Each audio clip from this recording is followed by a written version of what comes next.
যাওয়ার পর কিন্তু আমার একটা ট্রিট চাই। আজ অনন্তপুরে যাওয়াটা রিস্ক হয়ে যাবে। সামনে একটা গেস্ট হাউস আছে, ওখানে চলো, কিছুক্ষণ রেস্ট নেবে, কিছু একটা খাও।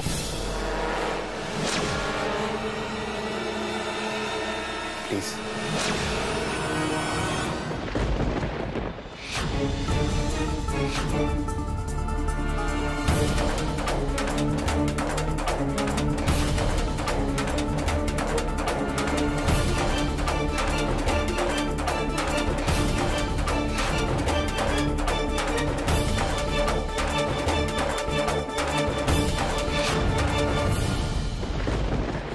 ওর ফোন বন্ধ।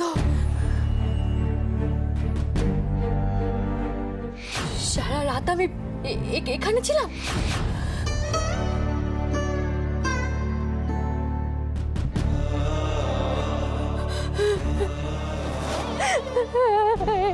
তুমি কি করলে? সবটা কি তাহলে? ভগবান, বাবা, কি করে বলবো আমি? কি করে বলবো আমার এই অবস্থার কথা?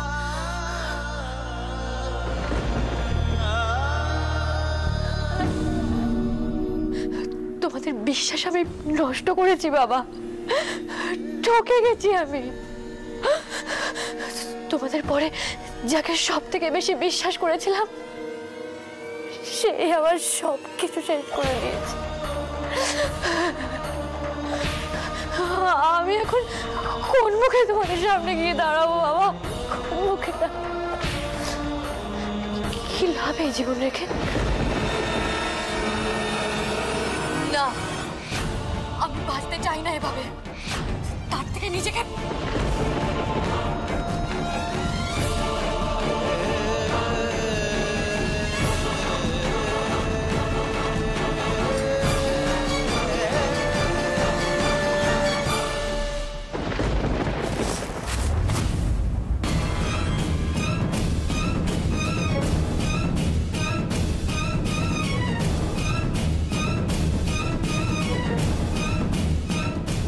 আমায় ক্ষমা করো বাবা, ক্ষমা করো আমায়।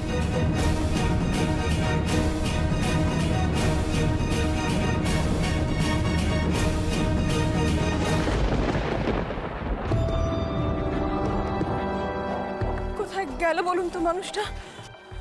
তাকে তো কম কথা শোনাইনি আমি। এখন আমি যাই বলি না কেন, আমার কথাগুলো তো তার মাথায় গেঁথে গেছে না? নাহলে ওই রকম একটা ঠান্ডা মাথার মানুষ পর্যন্ত। বৌঠান, সামনেও তো ভিড় কিসের?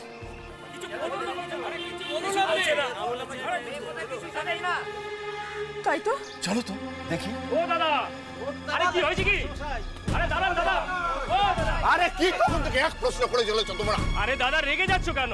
তখন থেকে পাগলের মতন করছো, তাই জানতে চাইছি কি হয়েছে। দাদার বড় মেয়ে চারু নাকি কাল রাতে বাড়ি ফেরেনি, সেই নিয়েই দাদা চিন্তা। হ্যাঁ চিন্তা। কেন চিন্তা জানো? কাল কলকাতা একটা খুব বড় ঝামেলা হয়েছে, সেই জন্য। হ্যাঁ, কিন্তু মেয়ে কোথায় আছে তুমি কিছু জানো না? কোনো খবর নেই, কোথায় আছে জানাইনি।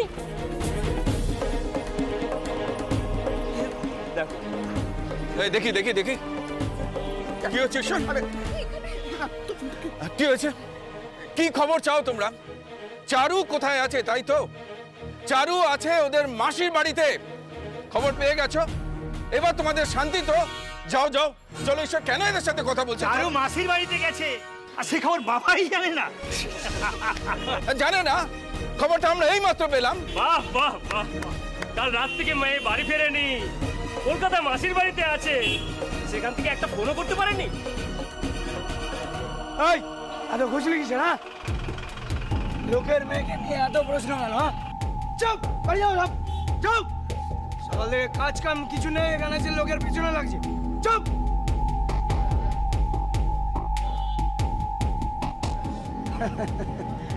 স্যার, এদিককার লোকজনদের এটাই সমস্যা, আসলে শিক্ষিত হয়নি তো, সেই জন্য জানে না পূর্ণিমার চাঁদ আর মেয়েদের কি চাপ। স্যার, আমাকেই ধরবাচ্ছেন, আমি আপনার হেল্প করলাম। এই নি, এই যে চারু মাসি পিসির বাড়িতে গেছে বলে যে ভাওতা দিল, আপনার কি মনে হয় লোকজন এটা বুঝবে, ভুলে যাবে? হাঁ করে কি ওর কথা শুনছো তুমি? চলো এখান থেকে, চলো। আরে যান যান, গিয়ে দেখুন, খুঁজুন চারু কোথায় কাল রাতে কি করেছে। খবরদার বলছি নন্টে, আমার পেট সম্পর্কে আর একটা নোংরা কথা বললে তোমার জিভটা টেনে ছিঁড়ে ফেলে দেবো। চলো, ছেড়ে দাও ওকে, ছেড়ে দাও, চলো এখান ঈশ্বর, থেকে। ঈশ্বর কেন ধৈর্য হারাচ্ছ? এই বদমাইশদের সঙ্গে কেন কথা বলছো তুমি? তুমি চলো এখান থেকে, চলো।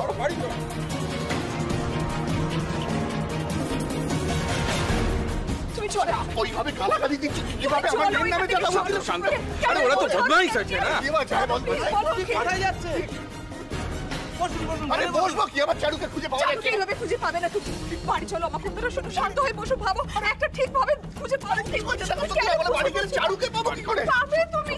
দাদা ওকে একটু বোঝান। তুমি ওর সঙ্গে একটু পরিবার বুঝতে পারছো না, বসে বসে বসে। আমি বাড়ি পৌঁছে দিচ্ছি। তুমি আমার কথাটা শোনো। চারু চারু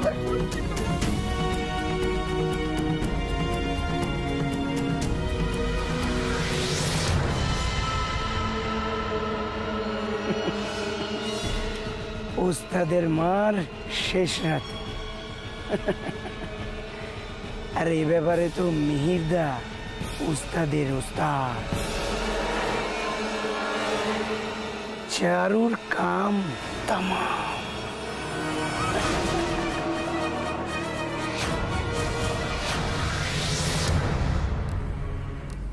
বাবা, হঠাৎ আমাকে ফোন করে ডাকলে? Anything serious? না না, সিরিয়াস কিছুর জন্য তোমায় ডেকে পাঠাইনি। এসব সামান্য ঝামেলাই তো হতেই থাকে। আর রাতে বাড়ি ফেরেনি, নিশ্চয়ই সেরকম কোনো কাজেই ব্যস্ত ছিলে। কি কাজ সেটা জিজ্ঞেস করবে না? সিংহের ছেলে তো সিংহই হবে, সে কি আর ঘাস খাবে? ওই তো একটা ছড়া আছে না, কি জানো, আহা বলো না, ওই যে হ্যাঁ, সিংহ মামা মাংস খেতে চাও, রাজহংস এনে দেবো, ছিঁড়ে খুঁড়ে খাও।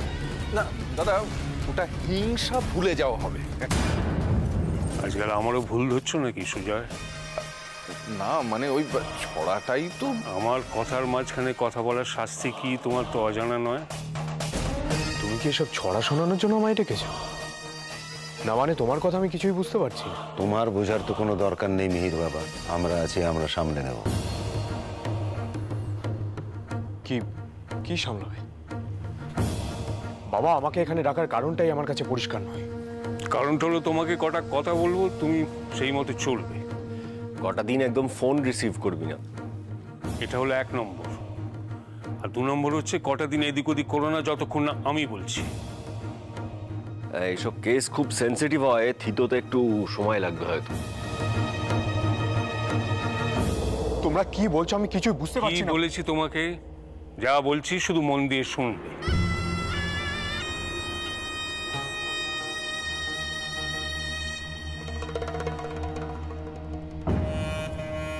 ব্যাপারটা একটু থিতলেই ওই ঈশ্বর লাইব্রেরিয়ানের মুখে কালি লেপে দিয়ে ওকে যদি ভিটে ছাড়া না করেছি তো সোজা কথায় কাজ হয়নি। বড্ড বড় বড় কথা, হ্যাঁ, মেয়েদের নিয়ে বড্ড অহংকার। এইটুকু বোধ নেই যে কাঁচের বাসন তৈরি হয় সেটা ভাঙার জন্য। দেখ কেমন লাগে। কিচ্ছু আমার গলা থেকে নামবে না, কিচ্ছু না। আর কে কি বলো তাতে আমার কিছু যায় আসে না। কোনোদিন ভাবিনি সেসব। আমি ভাবছি শুধু আমার মেয়েটাকে, মানে ভয় হচ্ছে। তুমি তো আমার মতন করে কথা বলছো দেখছি, কিন্তু দেখো আমি কত শক্ত আছি দেখো। মানে আমার কোনো চিন্তাই হচ্ছে না। এই যে ক্যাপ্টেন বললো না যে মেয়েটার সঙ্গে কথা হয়েছে, ব্যাস আমার আর কোনো চিন্তা নেই। আমি জানি তো এখন চারু ভালো আছে। হ্যাঁ, কথা হচ্ছে, কার সাথে কথা হচ্ছে? ক্যাপ্টেন চারুর সাথে কথা হচ্ছে। কি কোথায় আছে, কি বললো? আমার ফোনটা দাও। না না না, এটা শোনো শোনো, চারুর সাথে নয়, ওর বন্ধুর সাথে কথা হয়েছে। তো মেয়েটি বললো যে কাল সারাদিন দাঙ্গার রেস ছিল কলকাতায়, কেউ ঝুঁকি নিয়ে রাস্তায় বেরোয়নি, এমনকি বাস গাড়ি কিচ্ছু চলেনি। দেখো তুমি তুমি কাগজেও তাই একই কথা লেখা আছে। তাহলে কি ওই বন্ধুর বাড়িতেই চারু? না, ঠিক বন্ধুর বাড়িতে নয়, তবে ওদের এক কমন ফ্রেন্ডের বাড়িতেই রয়ে গেছে। কালকে আমার কত রাগ হচ্ছিল বলো তোর উপর। সত্যি তো আমার খুব রাগ হচ্ছিল, কিন্তু এখন বুঝতে পারছি মেয়েটা যা করেছে একদম ঠিক করেছে। তাই না?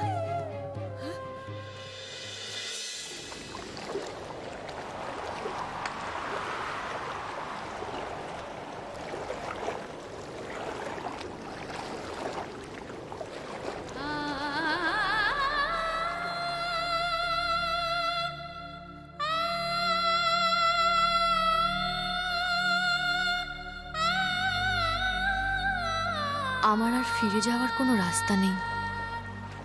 তোমাদের বিশ্বাস নষ্ট করার যে পাপ আমি করেছি, তারপর আর বেঁচে থাকার কোনো অধিকার আমার নেই, কোনো অধিকার নেই।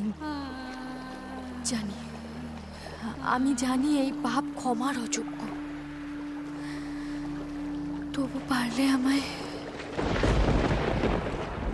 আচ্ছা, ওই বন্ধুর বাড়িতে সেখানে ফোন করলেই তো। না না, এত এত ফোনাফোনের কি দরকার? তুমি চিন্তা করো না, তোমার মেয়ে এলো বলে দেখো না। আর যদি না আসে? মানে কখন আসবে? তাহলে সেই সময় আমি স্টেশনে গিয়ে দাঁড়িয়ে থাকব।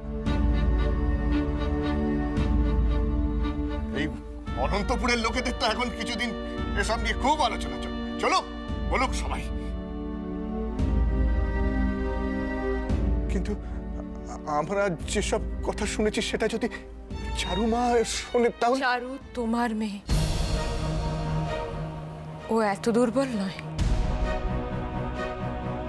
আর আর সত্যি তো, সত্যি তো, লোকের কথা কি যায় আসে বলো তো? হ্যাঁ, আমার মেয়েদের আমরা চিনি, আমরা চিনি তো আমাদের মেয়েদের। আর আমি এটাও জানি ওরা কখনো জেনে শুনে কোনো অন্যায় কাজ করবে না। এটা তুমি মন থেকে বলছো না নিজেকে বোঝানোর জন্য বলছো প্রতিমা? আমার বিশ্বাস থেকে বলছি। আমি জানি গো, যা কিছু ঘটে যাক না কেন, যত বড় বিপদ আসুক, যত ঝড় আসুক, আমার দুই মেয়ে ঠিক আমার কাছে ফিরে আসবে, তুমি দেখো। তাই যেন হয়, তোমার বিশ্বাস যেন সত্যি হয় প্রতিমা, সত্যি হয়। চারু যখন রাত্রে বাড়ি ফেরেনি তখন ওর বাবা হয়ে বাড়িতে বসে আছে কিভাবে? হতে পারে চারু কোথায় ওরা নিশ্চয়ই জানে, চিন্তার কোনো কারণ নেই। তাহলে মেয়েকে খুঁজে বেড়াচ্ছেই বা কেন? চারু এই এলাকার মেয়ে, তারা যদি এই খবরটা পেয়েও থাকে তাহলে সেটা আমাদের জানানো উচিত। ও মাস্টার হয়ে গেছে।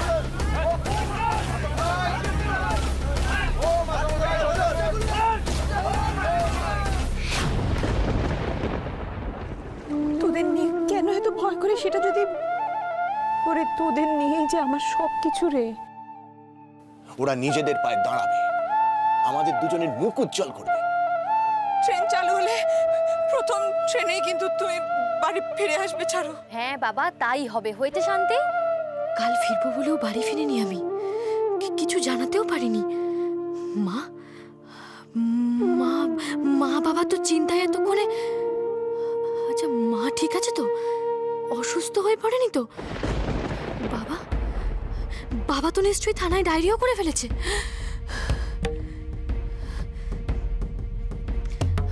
বাবাকে নিশ্চয়ই হাজার বাজে কথা শুনতে হয়েছে আমার জন্যে।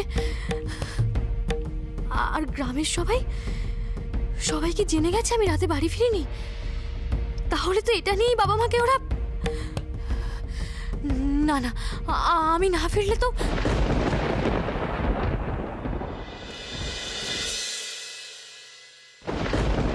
কি করছি আমি?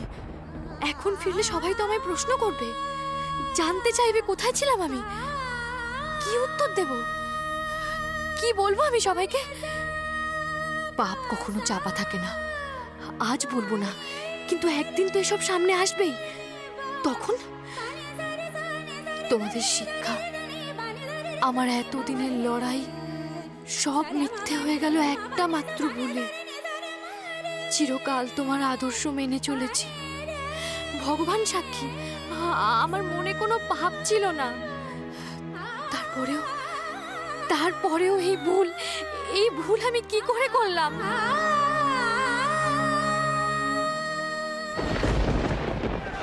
এই ব্যাপারটা নিয়ে আমার বাড়ি বয়ে এসেছে গোল পাকানোর জন্য।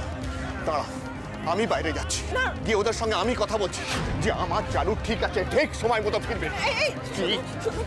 আরে কি বলছো প্রতিমা? ওরা বাইরে দাঁড়িয়ে আমাদের নামে অকথা কুকথা বলবে, আর সেটা আমি ঘরে বসে সহ্য করবো কেন? সহ্য করতে হবে না, আমি গিয়ে কথা বলছি, তুমি বসো। আরে তুমি কি কথা বলবে? কেন বলতে পারবো না? দুকার বেলা সব সাংবাদিকদের আমি একা সামলাইনি। তুমি আমার কথা শোনো, তুমি বসো। লক্ষ্মী, তুমি যেও না, আমি গিয়ে কথা বলছি, তুমি বসো না। দুলাল, নন্টে, পঞ্চায়েত থেকে ক্লাবের ছেলেরাও সব এসেছে। এরা এখানে কেন? দরজা খুলুন, বেরান, বেরে আসুন। ঈশ্বর, ও ঈশ্বর, একটু বাইরে এসো, জরুরি কথা আছে তোমার সাথে। আমাকে যেতে হবে, আমাকে যেতে দাও, ওরা আমাকে ডাকছে। না না, তুমি লক্ষ্মী দিও না, আমার কথা শুনো, তুমি যাবে না। না, তুমি ওখানে যাবে না। ঈশ্বর, বউটা ঠিকই বলেছে, দুলাল এসছে, নন্টে ফন্টেরা এসছে, পার্টির সব লোকেরা এখানে। আমার মনে হচ্ছে নিশ্চয়ই কোনো কি করবে, কি করবে ওরা আমাকে? হ্যাঁ শোনো, গোলমাল পাকানোর ভয় আমি পাই না। আমি ঈশ্বর চক্রবর্তী, কেন তো আজ পর্যন্ত কোনো অন্যায় আমি কোনোদিন করিনি। হ্যাঁ, কিসের ভয়? আমি তাহলে ঘরের মধ্যে লুকিয়ে বসে থাকবো? না না, তুমি তুমি লুকাবে কেন? আমি গিয়ে কথা বলছি তো, তুমি শুধু একটু থাকো। তাহলে কি বলবে জানো ওরা? কি বলবে? বলবে যে নিজে ঘরের মধ্যে গুটিয়ে বসে থেকে বউটাকে এগিয়ে দিয়েছে। তুমি জানো না, ওরা এক একটা নোংরা মানসিকতার লোক, সব কটা নোংরা। কালকের একটা রাত ওদের রাজনীতির খেলায় আমার মেয়েদের গলায় ফাঁস হয়ে বসবে, সেটা আমাকে আটকাতে হবে। প্রতিমা, আমাকে যেতে দাও। চুপ করো, যেতে দাও আমাকে। চলো ক্যাপ্টেন, যেতে দাও।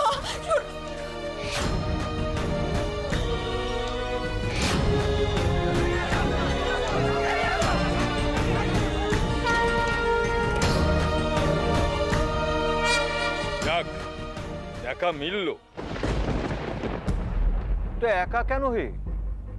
সেদিন তোমার বাড়িতে দুটো ভালো কথা বলতে গেলাম, তখন তো গোটা পরিবার শুদ্ধ একেবারে হামলে পড়েছিলে। মুখের উপর বলে দিলে মন্ত্রীর পুরস্কার নয়, বোমা ফাটার তদন্ত চাই। আর তোমার মেয়েরা, তারাও তো কত বড় বড় কথা বললো। মেয়েরা মানে তোমার ওই বড় মেয়ে চারু,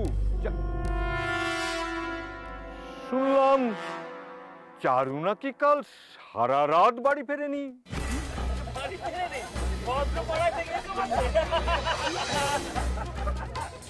হ্যাঁ, সত্যি সত্যি সত্যি বাড়ি ফেরেনি? হ্যাঁ, ফেরেনি।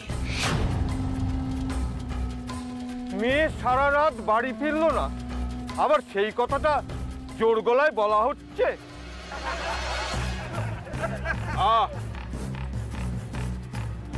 এসব কথা বলে তুমি কি প্রমাণ করতে চাইছো দুলাল?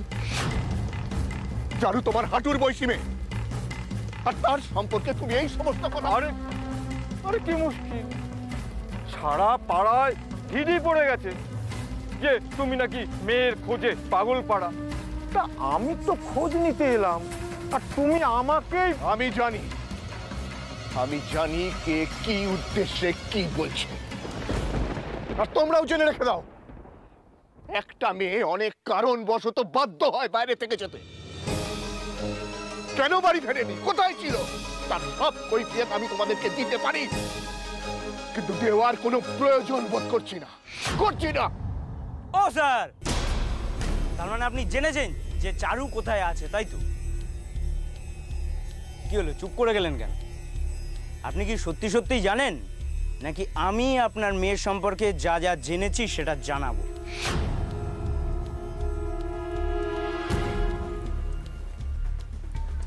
কি জানো তুমি চারুর সম্পর্কে? কি জানো?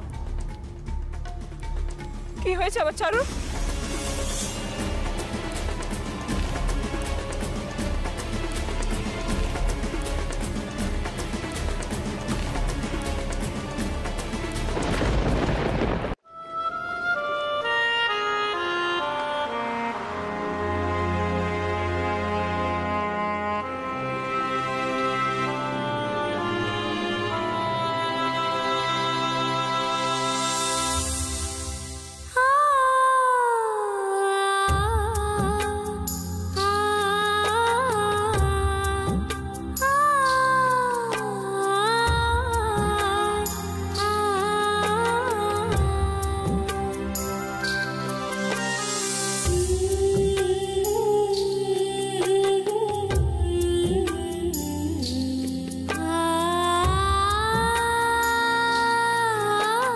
বাইরে গেলে আমার কলজেটা দিয়ে তোদের সঙ্গে যায় রে।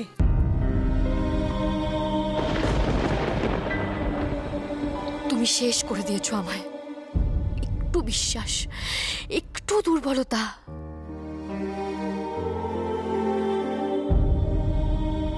নিজের কাছে নিজেকে আজ এতটা ছোট করে দিয়েছে যে আজ নিজের সাথেই নিজের চোখ মেলানোর সাহস নেই। তো আমি বাবা মার সামনে গিয়ে দাঁড়াবো কি করে? নষ্ট করে ফেলতে হবে আমার এই অপবিত্র শরীরটাকে চিরকালের মতো।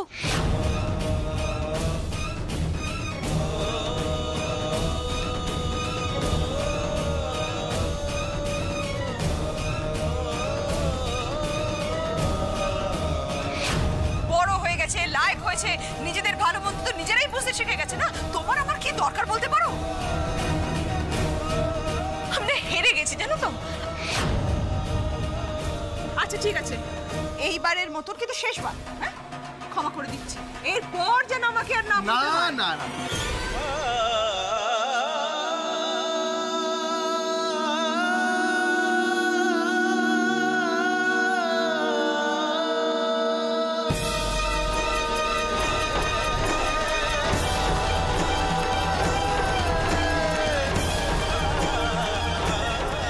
আমায় ক্ষমা করো তোমরা, হয়তো স্বার্থপরের মতো কাজ করছি, কিন্তু এটা আমার তোমাদের বিশ্বাসভঙ্গের প্রায়শ্চিত্ত বলে ধরে নিও। বা মনে করো চারু বলে তোমাদের কোনো মেয়ে ছিল না কখনো।